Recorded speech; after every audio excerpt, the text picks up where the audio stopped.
जी, management development की definition और उससे रिलेटेड कंट्रोवर्सीज पे हमारी डिस्कशन थी। उससे पहले हमने लीडरशिप वर्सेस मैनेजमेंट को पढ़ा और जो हमारा इनिशियल लेक्चर था उसमें ऑर्गेनाइजेशन का सेटअप, हायरार्की, उसके मैनेजमेंट के फंक्शंस और डिफरेंट चीज़ें हमने उनका ओवरव्यू लिया था। तो अभी फाइनली हम पढ़ेंगे मैनेजमेंट डेवलपमेंट की डीप अंडरस्टैंडिंग कंट्रोवर्सीज के बाद अब क्या बनती है। उससे पहले we need to know about managers.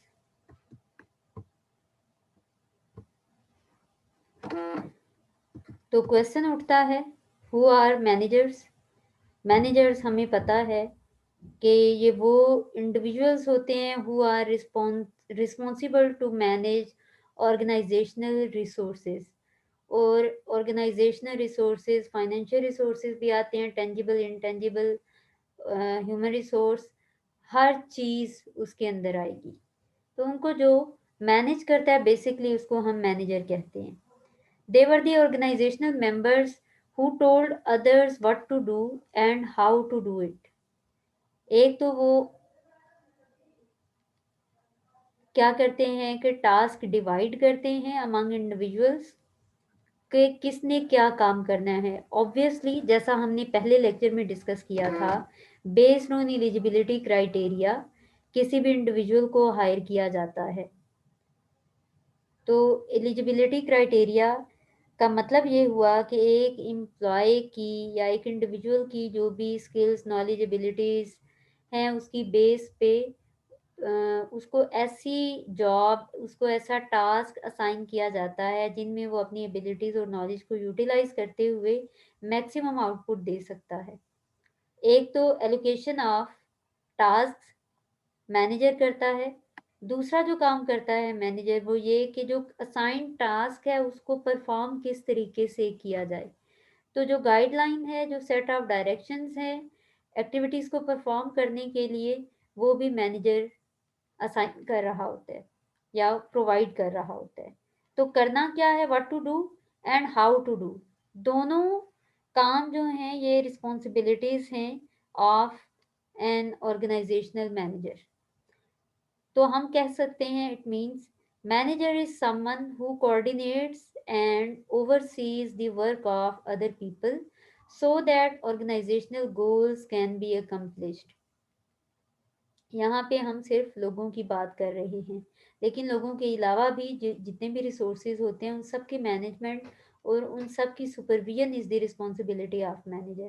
तो हम कह सकते हैं ऑर्गेनाइजेशनल गोल को कंप्लीट करने के लिए, उसको अचीव करने के लिए इंडिविजुअल्स की आपस की कोऑर्डिनेशन और इंडिविजुअल काम किस तरीके से परफॉर्म कर रहा है उसकी मॉनिटरिंग और supervision is the responsibility of a manager. अब हम पढ़ते हैं historical perception of what it means to manage. जो मैनेज का वर्ड है या मैनेजमेंट का वर्ड है वो आया कहाँ से, इसका हम हिस्टोरिकल कंसेप्शन और फिर हम इसका कल्चरल पर्सपेक्टिव डिस्कस करेंगे। Let's know about the historical conception of what it means to manage. French word है मैनेजर, उससे वर्ड निकला है। ये शुरू में फ्रेंच ने इंट्रोड्यूस किया मैनेजर का वर्ड, और उन्होंने कहा कि ये वो इंडिविजुअल है हु इज कंपैरेटिवली हम्बल, और ये क्या जॉब परफॉर्म करता है, हाउस कीपिंग की। ठीक है, हाउस कीपिंग का रोल परफॉर्म करने वाला एक रिलेटिवली हम्बल इंडिविजुअल को हम मैनेजर कह सकते हैं। ये 1999 में फ्रेंच ने मैनेजर के टर्म और उसके जो मीनिंग्स हैं वो इंट्रोड्यूस किए। इटालियन में 1997 में एक टर्म मैनेजर के नाम से इंट्रोड्यूस की गई, वो भी मैनेज के हवाले से और मैनेजर के हवाले से, उसकी रोल की बेस पे मैनेजर टर्म इंट्रोड्यूस हुई, जिसका मतलब क्या था, आइडिया ऑफ हैंडलिंग और ट्रेनिंग हॉर्सेस। अब हाउस कीपिंग से हटके इटालियन कॉन्सेप्ट क्या कहता है, हॉर्सेस की ट्रेनिंग और हैंडलिंग को मैनेज करने को मैनेजर कहा गया इन इटालियन कल्चर। उसके बाद लैटिन में जो है वो मैनस का वर्ड हायर हुआ, या जो है वो यूज किया गया, जिसका मतलब था हायर्ड हैंड। अगेन कि आप किसी भी टास्क के लिए किसी को हायर अगर कर रहे हैं तो वो आपका हो जाएगा मैनेस। ये मैनेजमेंट की जो बेसिक है या जो मैनेजमेंट की हिस्ट्री है, ये उसके हवाले से बातचीत हो रही है। डिफरेंट लैंग्वेजेस में डिफरेंट वर्ड्स और उनके मीनिंग की बेस पे मैनेजमेंट की अंडरस्टैंडिंग डेवलप करने की कोशिश की गई। फिर उसके बाद इन सारों का जो लबे लुबाब है, या इन सारों की जो समरी है, या इन सारों के मीनिंग की जो एक्सट्रैक्शन है, उसकी बेस पे मैनेजर के टर्म को एक्सटेंड किया गया। और इसका मतलब ये निकाला गया कि ये किसी भी वॉर या किसी भी general sense of making control या टेकिंग चार्ज एंड डायरेक्टिंग के मीनिंग में यूजफुल है। मतलब वॉर में अगर आप किस तरीके से आप कंट्रोल कर रहे हैं सारी एक्टिविटीज को, और आप चार्ज ले रहे हैं और लोगों को डायरेक्शंस प्रोवाइड कर रहे हैं, तो इस सारे रोल को मैनेजर का लेबल दिया गया। अब डिफरेंट कल्चरल व्यूज जो हैं वो डिफरेंट हैं। हर एक कल्चर ने मैनेज की डेफिनेशन या मैनेज की बेस पे मैनेजर की डेफिनेशन या उसकी जो करेक्टरिस्टिक्स हैं, उसकी क्वालिटीज़ हैं, वो डिफरेंट बताई अपने अपने कल्चर की बेस पे। The attributes necessary for senior management and leadership in Southeast Asia include patience, sincerity, honesty, senses, consensus, flexibility and willingness to learn। अब वो इंडिविजुअल जिसके अंदर ये सारी की सारी एबिलिटीज होंगी, ये सारे एट्रीब्यूट्स अगर किसी भी इंडिविजुअल के अंदर होंगे, तो the person will be a senior manager और a leader according to South East Asian culture. अगर कोई ऐसा इंडिविजुअल है जिसके अंदर patience, sincerity, honesty, consensus, flexibility और विलिंगनेस टू लर्न की खूबियां मौजूद होंगी, तो वो सीनियर मैनेजर, एक अच्छा सीनियर मैनेजर और एक लीडर हो सकता है। इसके ऑपोजिट अगर देखा जाए तो ब्रिटिश कॉन्सेप्ट जो है मैनेजर्स का, वो एम्फसाइज करता है the need for communication and interpersonal skills and see the organization primarily as a network of relationships demanding negotiation, influencing skills and image promotion।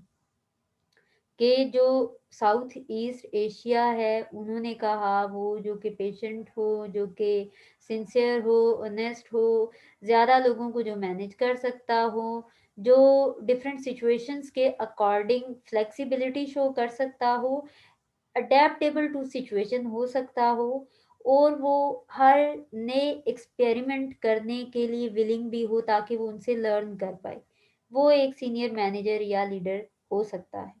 जबकि ब्रिटिश कॉन्सेप्ट के अकॉर्डिंग या British culture में ज़्यादा focus जो दिया गया मैनेजर की quality के हवाले से, that was communication and interpersonal skills. British लोग कहते हैं कि अगर एक इंडिविजुअल अच्छा कम्युनिकेटर है और लोगों के साथ वो अच्छे तरीके से बातचीत कर सकता है, लोगों के जो के साथ वो निगोशिएशन कर सकता है, वो लोगों के साथ अच्छा रिलेशनशिप मेंटेन कर सकता है, वो नेटवर्किंग कर सकता है, वो अपनी बात से दूसरे लोगों को कन्विंस कर सकता है, उनको इन्फ्लुएंस कर सकता है, और जो एक पॉजिटिव इमेज को क्रिएट कर सकता है और प्रोमोट कर सकता है, वो एक मैनेजर होता है। इट मीन्स के सारा फोकस नेटवर्किंग और पीपल मैनेजमेंट के ऊपर है, कि जिस भी इंडिविजुअल में ऐसी क्वालिटी होगी, he will be a manager. अब जर्मन क्या कहते हैं कि मैनेजर्स में be more likely to emphasise individual creativity and to see the organisation as based on competence, rationality, knowledge and technical expertise. इन्होंने यूनिकनेस के ऊपर फोकस किया। जर्मन कहते हैं कि वो पर्सन जो कि किसी भी इंडिविजुअल की क्रिएटिविटी को प्रमोट करता है, उसको यूटिलाइजेबल बनाता है for the betterment of organisation. किसी को की क्रिएटिविटी को अगर वो इन्हेंस करता है और उसको मल्टीपल प्लेटफॉर्म प्रोवाइड करता है, तो वो एक अच्छा मैनेजर होगा। फ्रेंच कल्चर के according the importance of being recognized as high potential and see the organization as based on power, authority and political trade-off। वो इंडिविजुअल जो कि जिसके अंदर एक अच्छा पोटेंशियल हो, जिसके अंदर ये क्वालिटी हो कि वो पावर को अपनी ऑर्गेनाइजेशन में जो उसको पावर और अथॉरिटी दी गई है उसको वो इफ़ेक्टिवली यूटिलाइज कर पाए, अपनी अथॉरिटी और पावर के जोर पे वो लोगों को और रिसोर्सेज को मैनेज कर पाए, और वो पॉलिटिकली एक्टिव भी हो, वो एक अच्छा मैनेजर होगा। अब जिसको तरीका पता होगा कि किसको कैसे मैनेज करना है, किसको मोटिवेट कैसे करना है, किसी को कोई बोरिंग टास्क अगर असाइन करना है तो उस बोरिंग टास्क में भी उसको, या कोई यूजलेस या लीस्ट इम्पोर्टेंट टास्क किसी को असाइन करना है, तो उस इंडिविजुअल को लीस्ट इम्पोर्टेंट टास्क को परफॉर्म करने के लिए एग्री कैसे करना है। तो ऑब्वियसली कुछ ऐसे एस्पेक्ट उस टास्क के बताएगा जिससे कि वो पर्सन इन्फ्लुएंस हो जाएगा, वो एग्री हो जाएगा। तो ये पॉलिटिकल बिहेवियर होता है। तो फ्रेंच के अकॉर्डिंग वो बंदा जो अथॉरिटी और पावर को इफेक्टिवली यूटिलाइज करने का पोटेंशियल रखता हो, वो मैनेजर होता है। अब कुछ एटीट्यूड्स हैं मैनेजमेंट के हवाले से जो कि हम कह सकते हैं कि डिफरेंट पॉलिटिकल प्रोसेसेस और कल्चरल वैल्यूज़ की बेस पे हमारे सामने आते हैं। जैसे डिफरेंट कल्चर्स हैं, उनमें कल्चर की बेस पे मैनेजमेंट के हवाले से किस टाइप की जजमेंट कोई भी ऑर्गेनाइजेशन के अंदर बनाई जा रही होती है, या हम कह सकते हैं कि जो भी पॉलिटिकल प्रोसेसेस हैं उसमें मैनेजमेंट के हवाले से जो जजमेंट लोगों की बनती है वो क्या हो सकती है। या आप कह सकते हैं कि डिफरेंट कल्चर्स में जो डिफरेंट रिसर्च स्टडीज हुई उसके हिसाब से कल्चरल वैल्यूज को मद्देनजर रखते हुए मैनेजमेंट के हवाले से जो एटीट्यूड डेवलप किया गया वो क्या है, वो हम डिफरेंट पर्सपेक्टिव देखते हैं, डिफरेंट रिसर्च की बेस पे स्टडीज और फाइंडिंग्स देखते हैं।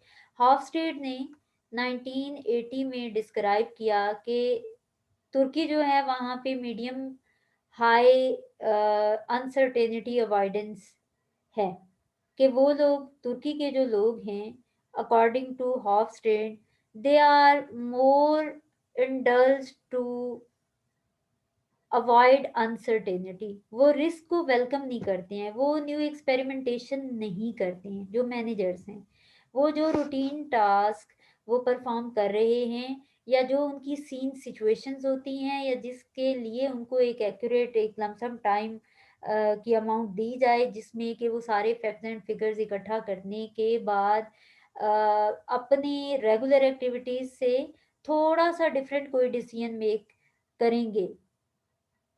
तुर्की के लोग ऐसे होते हैं, वो ये नहीं करते कि बिल्कुल एक ऐसी चीज़ या ऐसा डिसीजन वो इम्प्लीमेंट करें या ऑर्गेनाइजेशन के बिहाफ पे कोई ऐसा स्टेप लें जो कि उन्होंने पहले एक्सपीरियंस ना किया हो। रीज़न क्या होती है कि वो रिस्क को अवॉइड करना चाहते हैं, वो रिस्क टेकर नहीं होते, वो रिस्क अवर्स होते हैं बेसिकली। तो वो नहीं चाहते हैं कि हम ये गेस करें कि ठीक है लेट्स इम्प्लीमेंट दिस स्ट्रेटेजी और देखते हैं कि क्या होता है रिजल्ट्स के लिए। फिर हम देखते हैं कि हो सकता है देर आर 50-50% चांसेस कि ये 100% आउटपुट देगा, या फिर ये 100% हमें लॉस देगा।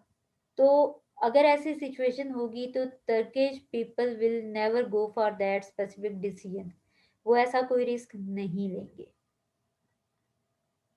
इसी तरह से तुर्क जो हैं they prefer patriotic and forward thinking managers.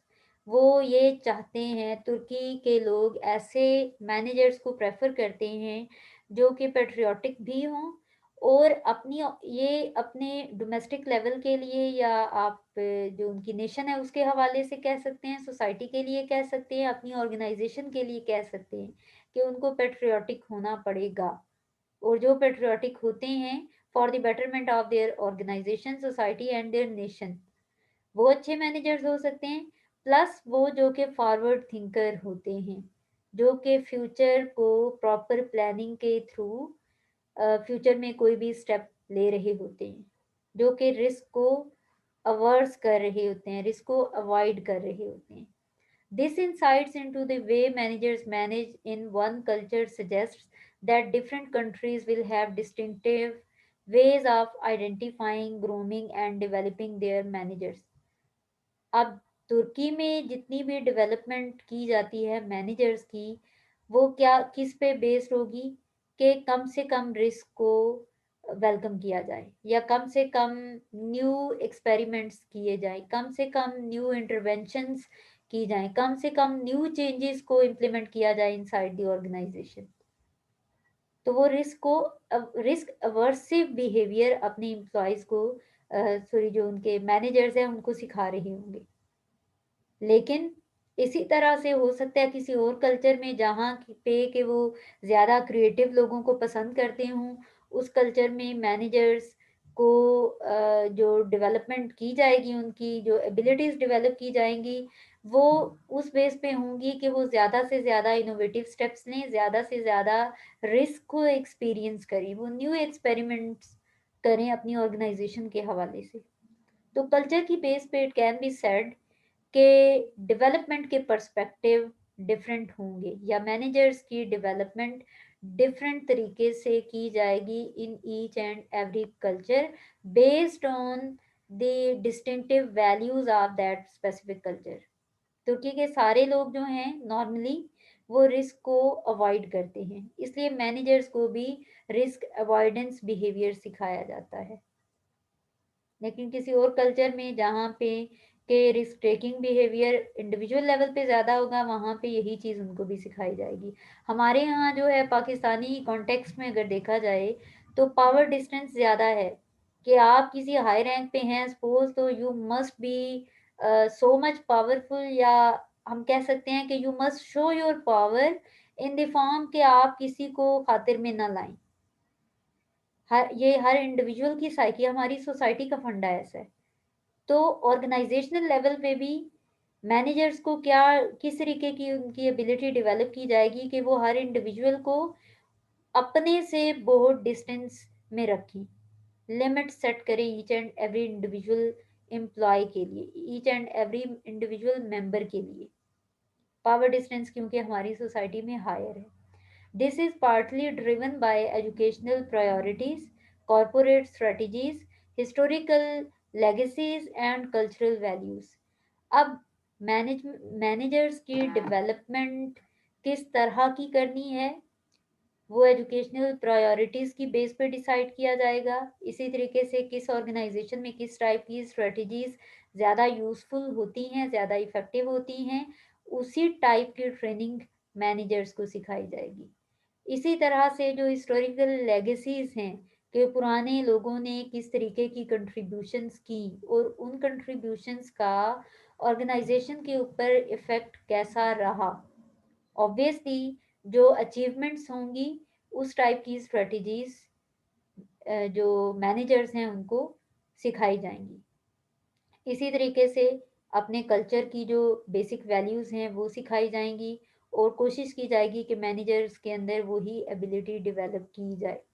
अब यहाँ पे अगर टाइम के हवाले से हमेशा हर मेंबर इंडिविजुअल लेवल पे फ्लेक्सिबल होता है, तो हमारे यहाँ हमें पता है कि वो जिस भी हायर लेवल की मीटिंग होगी उसमें डिलेज उतने ज़्यादा ही होंगे, चाहे वो किसी भी चीज़ का इवेंट है. उसमें टाइम में हमेशा 15 से 20 मिनट या 30 मिनट्स का मार्जिन रखा जाता है. अगर 10:15 टाइम है तो 11:45 लोग वहाँ पहुँचेंगे, क्योंकि कल्चरल वैल्यूज़ हमारी ऐसी हैं. पंक्चुअलिटी के ऊपर ऐसा कोई फोकस नहीं है. तो कल्चरल और हिस्टोरिकल पर्सपेक्टिव हमने मैनेजमेंट के हवाले से देखे. अब हम थोड़ा फर्दर डीप अंडरस्टैंडिंग बिल्ड करेंगे रिगार्डिंग मैनेजमेंट डेवलपमेंट. ये डिफरेंट 3 लेवल्स होंगे: इंटरनेशनल, मेजो लेवल, और थर्ड होगा डाइवर्सिटी सेंसिटिव. इंटरनेशनल में क्या है, जैसे कि पहले बात की कि डिफरेंट गवर्नमेंट्स हैं, डिफरेंट जो कंट्रीज हैं उनके डिफरेंट कल्चर्स हैं, उनके अंदर कॉरपोरेट के इंटरवेंशंस कैसी हैं, किस टाइप की पॉलिसीज किसी कल्चर में डिज़ाइन की जाती हैं, किस टाइप का एजुकेशन सिस्टम किसी कल्चर के अंदर प्रिवेल कर रहा है, उसी तरह से हम अपने मैनेजर्स की डेवलपमेंट कर रहे होंगे। तो ऑब्वियसली एक स्पेसिफिक कल्चर में जो मार्केट फोर्सेस हैं, जो सिचुएशंस हैं, जो कि क्रिटिकल फैक्टर्स हो सकते हैं किसी भी बिजनेस के लिए, उनका बिजनेस के ऊपर किस तरह का इन्फ्लुएंस आता है, उस इन्फ्लुएंस को एक इफेक्टिव वे में मैनेज करने की एबिलिटी उस पर्टिकुलर सेटअप में या उस पर्टिकुलर सोसाइटी और नेशन में मैनेजर्स को सिखाई जाएगी। तो मैनेजर के अंदर उसी मार्केट के अंदर मौजूद जो एलिमेंट्स बिजनेस को इम्पैक्ट कर सकते हैं, उन फैक्टर्स को मैनेज करने की एबिलिटी उस कंट्री के मैनेजर्स को सिखाई जाएगी। इसका मतलब ये हुआ कि हर कंट्री में जो है वो डिफरेंट पॉलिसी होती है, डिफरेंट तरीके से जो ऑफिशियल सेटअप्स होते हैं ऑर्गेनाइजेशन के वो होते हैं, स्ट्रक्चर डिफरेंट होता है, कल्चर डिफरेंट होता है, तो उसकी बेस पे मैनेजर्स की ट्रेनिंग भी डिफरेंट होगी। लेकिन सवाल एक और भी यहाँ पे आता है कि अगर कल्चर की बेस पे हम नेशनल कल्चर की बेस पे मैनेजर्स की ट्रेनिंग और डेवलपमेंट कर रहे हैं, तो फिर where the hell is globalisation? जो हमने पढ़ा कि जो है एक ग्लोबल विलेज बन चुकी है दुनिया, अब कोई डिस्टेंसेस रहे नहीं हैं, तो सारे कल्चर्स जो हैं वो एक दूसरे के कल्चर्स में इमर्ज होते जा रहे हैं, मिक्सर होता जा रहा है कल्चर्स का। तो इसका मतलब ये हुआ कि यहाँ पे फिर तो ये लिमिटेशन आ गई थी कि अगर आप नेशनल कल्चर की बेस पे अपने मैनेजर्स की एबिलिटीज़ को इम्प्रूव कर रहे हैं, तो जो इमर्जिंग कल्चर्स हैं वहाँ पे फिर उसकी एबिलिटी कंप्रोमाइज हो जाएगी। He will not be in a position to manage multiple cultures, जो इंटरनेशनल कल्चर्स हैं, वहाँ पे उसके लिए प्रॉब्लम हो सकती है।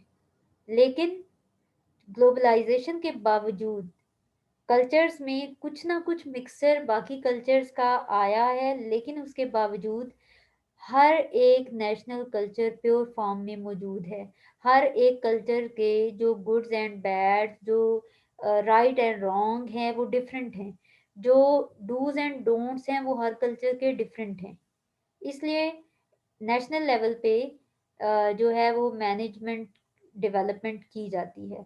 लेकिन जो मल्टीनेशनल कंपनीज हैं, क्योंकि उनका इंटरेक्शन मल्टीपल रीजन्स में हो रहा होता है, उनकी बिजनेस एक्टिविटीज मल्टीपल रीजन्स में परफॉर्म कर रही होती हैं, सो उनको अपने मैनेजर्स के लिए फिर मल्टीपल कल्चर्स के हवाले से अपने मैनेजर्स को जो एबिलिटीज़ हैं उनकी फॉर्म में डेवलपमेंट करनी पड़ती है, या मैनेजर्स को मल्टीपल कल्चर्स की बेस पे डेवलप करना पड़ता है।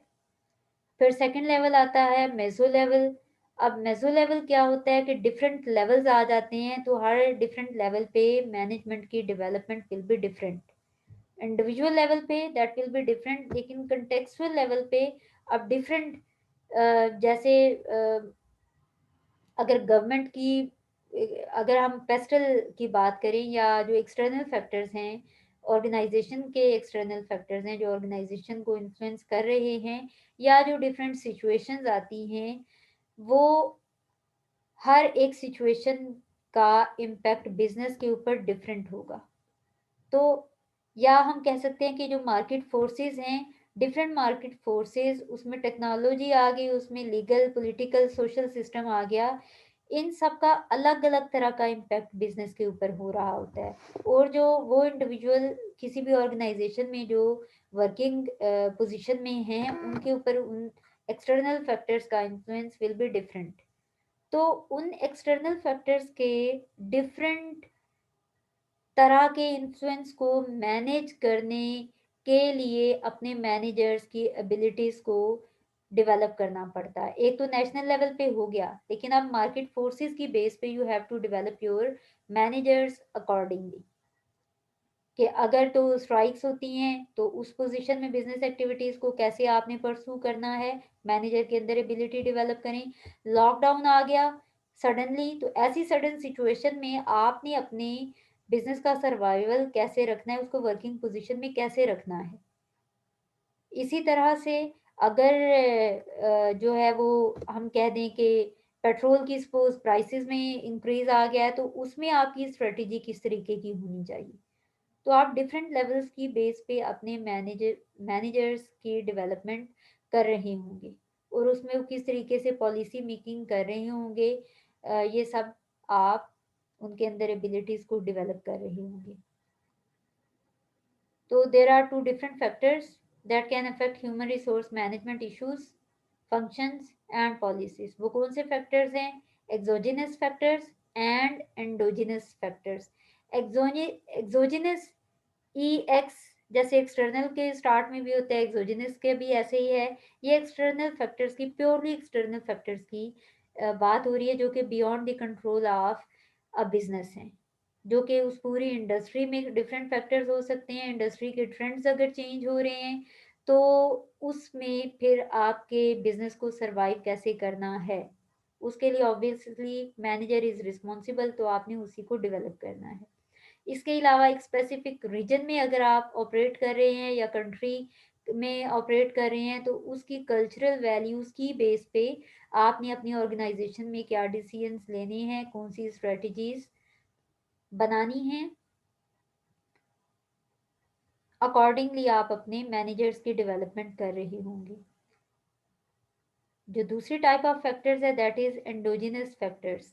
ये हैं जो कि इंटरनल फैक्टर्स हैं, जो कि कंट्रोलेबल हैं फॉर एनी ऑर्गेनाइजेशन। ये ऑर्गेनाइजेशन का स्ट्रक्चर हो सकता है, ओरिएंटेशन ऑफ पेरेंट कंपनी हो सकते हैं, और कंपेटिटिव स्ट्रेटेजी।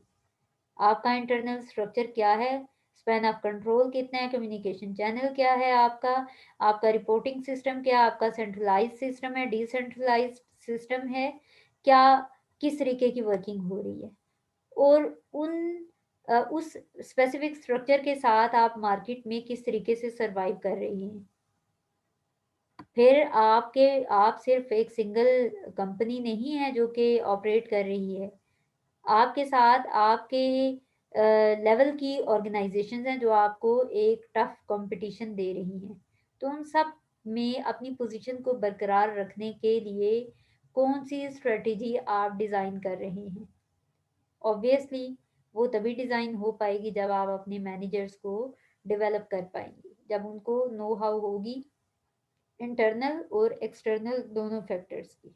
इसी तरीके से अगर कोई पेरेंट कंपनी है जिसके रूल्स पॉलिसीज आपने इम्प्लीमेंट करने हैं, तो वो आपने बड़े लेवल की जो पॉलिसीज हैं उनको अपने एक सब यूनिट के ऊपर किस तरीके से इम्प्लीमेंटेबल बनाना है। अगेन ये एबिलिटी एक मैनेजर के अंदर होनी चाहिए। फिर थर्ड इसमें आता है डाइवर्सिटी सेंसिटिव। डाइवर्सिटी के ऊपर ऑलरेडी बहुत डिस्कशन हो चुकी है कि इसमें जैसे diversity in the form of resources हो सकता है, diversity in the form of group of people हो सकता है who are working in any organization. Individual differences आ सकते हैं, उनका way of doing the task हो सकता है, उनकी क्वालिफिकेशन एक्सपीरियंस, उनके पैटर्न्स टू परफॉर्म टास्क, उनके जो डेमोग्राफिक करेक्टरिस्टिक्स हैं that can be different, age के डिफरेंसेस हैं, एज में फिर इमोशनल स्टेबिलिटी डिफरेंट है उनकी, उनकी इंटेलेक्चुअल कैपेसिटी डिफरेंट है, डिफरेंट तरह की डाइवर्सिटीज आ जाती हैं। तो उसकी मैनेजमेंट अगर तो एक मैनेजर के लिए पॉसिबल होगी तो ही वो ऑर्गेनाइजेशन को एक सेट पैटर्न में रख पाएगा और अपने सर्वाइवल और प्रॉफिटेबिलिटी के ऊपर फोकस कर पाएगा। तो डाइवर्सिटी मैनेजमेंट की एबिलिटी भी इंड्यूस करना ज़रूरी है मैनेजमेंट डेवलपमेंट के हवाले से। However, diversity specific interventions will most likely form only a very small part of the typical manager's development experiences.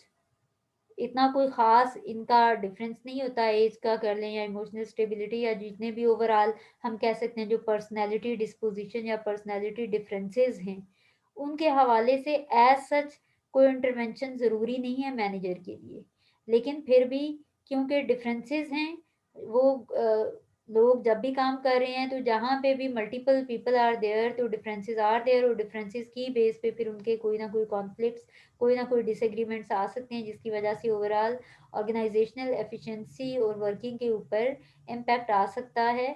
So it is very important to develop your managers accordingly, कि वो diversity को भी easily manage कर सकें और effectively manage कर पाएँ।